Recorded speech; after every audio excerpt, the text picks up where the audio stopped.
கோலி talk Kollywood news. Serious நாயகனாகும் சிரிப்பு நாயகன் சந்தானம். வடிவேலுக்கு அப்புறம் தமிழ் சினிமாவில் நம்பர் 1 காமெடியனான அந்தஸ்தை பிடிச்சவர் சந்தானம். வளர்ந்து நின்ற ஹீரோக்கள், வளர்ந்துட்டு வந்த ஹீரோக்கள்னு பலரும் அவரோட காமெடியை வச்சே தங்களோட மார்க்கெட்டை தக்க வச்சுக்கிட்டு இருந்தாங்க. இதை பார்த்த சந்தானத்துக்கு ஏன் நாம ஹீரோ ஆகக்கூடாதுன்னு ஒரு ஆசை வந்தது. அதனால வல்லவனுக்கு புல்லும் ஆயுதம் படத்துல நடிச்சாரு.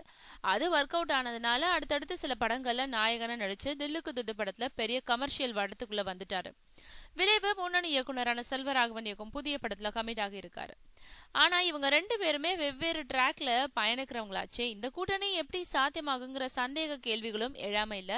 ஆனா இந்த படத்துல தன்னோட காமெடி டிராக்ல இருந்து விடுபட்டு ஒரு சீரியஸ் கதையில தான் நடிக்கிறாரா சந்தானம். சந்தானத்தால சிரிக்க வைக்க மட்டும் இல்லாம சிந்திக்க வைக்கவும் முடியுங்கிற ரீதியில ஒரு கதை ரெடி பண்ணியிருக்காரா செல்வராகவன். அது சந்தானத்தை ரொம்பவும் கவர்ந்துடுச்சா. அதனால முதல் முறையா சீரியஸ் கெட்டப்ல தன்னோட சின்சியர் பெர்ஃபார்மன்ஸை கொடுக்க காத்துக்கிட்டு இருக்காரு நம்ம சந்தானம்.